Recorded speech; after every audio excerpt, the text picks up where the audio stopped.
जय माता दी।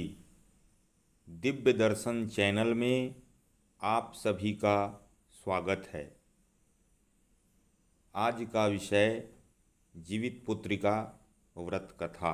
श्री गणेशाय नमः। एक बार नैमिषारण्य के निवासी ऋषियों ने संसार के कल्याणार्थ सूत जी से पूछा, हे सूत, कराल कलिकाल में लोगों के बालक किस तरह दीर्घायु होंगे, सो कहिए। सूत जी बोले, जब द्वापर का अंत और कलयुग का आरंभ था, उसी समय बहुत सी शोकाकुल स्त्रियों ने आपस में सलाह की कि क्या इस कली में माता के जीवित रहते पुत्र मर जाएंगे।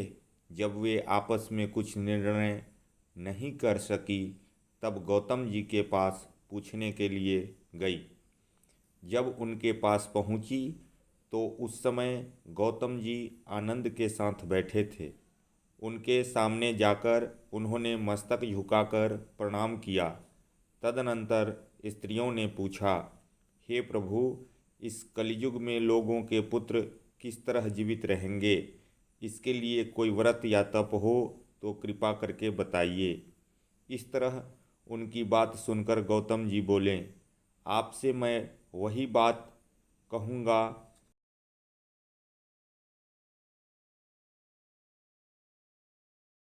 जो मैंने पहले से सुन रखा है। गौतम जी ने कहा, जब महाभारत युद्ध का अंत हो गया और द्रोणपुत्र अश्वत्थामा के द्वारा अपने बेटों को मरा देखकर सब पांडव बड़े दुखी हुए, तो पुत्र के शोक से व्याकुल होकर द्रौपदी अपनी सखियों के साथ ब्राह्मण श्रेष्ठ धौम्य के पास गईं और उसने धौम्य से कहा, हे विपेंद्र, कौन सा उपाय करने से बच्चे दीर्घायु हो सकते हैं? कृपा करके ठीक ठीक कहिए।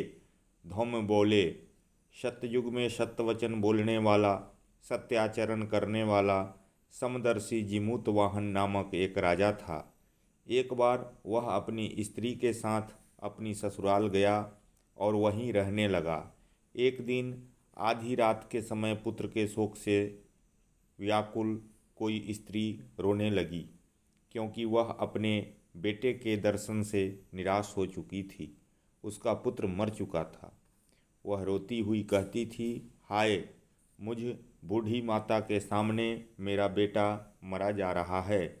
उसका रुदन सुनकर राजा जिमुतवाहन का तो मानो हृदय विदीर्ण हो गया। वह तत्काल उस स्त्री के पास गया और उससे पूछा, तुम्हारा बेटा कैसे मरा है? बूढ़ी ने कहा, गरुड़ प्रतिदिन आकर गांव के लड़कों को खा जाता है। इस पर दयालु राजा ने कहा, माता, अब तुम रो मत, आनंद से बैठो, मैं तुम्हारे बच्चे को बचाने का यत्न करता हूँ। ऐसा कहकर राजा उस स्थान पर गया जहाँ गरुड़ आकर प्रतिदिन मांस खाया करता था। उसी समय गरुड़ भी उस पर टूट पड़ा और मांस खाने लगा। जब अतिशय तेजस्वी गरुड़ ने राजा का बायां अंग खा लिया, तो झटपट राजा ने अपना दाहिना अंग फेर कर गरुड़ के सामने कर दिया। यह देखकर गरुड़ जी ने कहा, तुम कोई देवता हो? कौन हो तुम? मनुष्य तो नहीं जान पड़ते। अच्छा, अपना जन्म और कुल बताओ। पीड़ा से व्याकुल मन वाले राजा ने कहा, हे पक्षीराज, इस तरह के प्रश्न करना व्यर्थ है। तुम अपनी इच्छा भर मेरा मांस खाओ। यह सुनकर गरुड़ रुक गए और बड़े आदर से राजा के जन्म और कुल की बात पूछने लगे। राजा ने कहा, मेरी माता का नाम है शैव्या और मेरे पिता का नाम शालिवाहन है। सूर्यवंश में मेरा जन्म हुआ है और जिमुतवाहन मेरा नाम है। राजा की दयालुता देखकर गरुड़ ने कहा, हे महाभाग, तुम्हारे मन में जो अभिलाषा हो वह वर मांगो। राजा ने कहा, हे पक्षीराज, यदि आप मुझे वर दें रहे हैं तो वर दीजिए कि आपने अब तक जिन प्राणियों को खाया है वे सब जीवित हो जाएं। हे स्वामिन, अब से आप यहाँ बालकों को न खाएं और कोई ऐसा उपाय करें कि जहाँ जो उत्पन्न हो वे लोग बहुत दिनों तक जीवित रहें। धौम्य ने कहा कि पक्षीराज गरुड़ राजा को वरदान देकर स्वयं अमृत के लिए नागलोक चले। वहाँ से अमृत लाकर उन्होंने उन मरे मनुष्यों की हड्डियों पर बरसाया। ऐसा करने से सब लोग जीवित हो गए जिनको कि पहले गरुड़ ने खाया था। राजा के त्याग और गरुड़ की कृपा से वहाँ वाले का बहुत कष्ट दूर हो गया। उस समय राजा के शरीर की शोभा दूनी हो गई थी। राजा की दयालुता देखकर गरुड़ ने फिर ने कहा, मैं संसार के कल्याणार्थ एक और वरदान दूंगा। आज आश्विन कृष्ण सप्तमी से रहित शुभ अष्टमी तिथि है। आज ही तुमने यहाँ की प्रजा को जीवन दान दिया है। हे वत्स, अब से यह दिन ब्रह्म भाव हो गया है।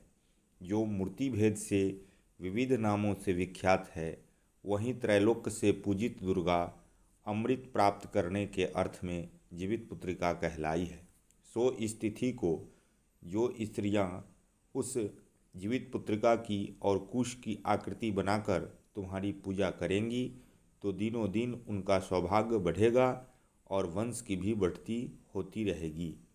हे महाभाग, इस विषय में विचार करने की भी आवश्यकता नहीं है। हे राजन, सप्तमी से रहित और उदया तिथि की अष्टमी को व्रत करें, यानी सप्तमी विद्ध अष्टमी जिस दिन हो उस दिन व्रत न कर शुद्ध अष्टमी को व्रत करें और नवमी में पारण करें। यदि इस पर ध्यान न दिया गया तो फल नष्ट हो ही जाएगा और सौभाग्य तो अवश्य नष्ट हो जाएगा।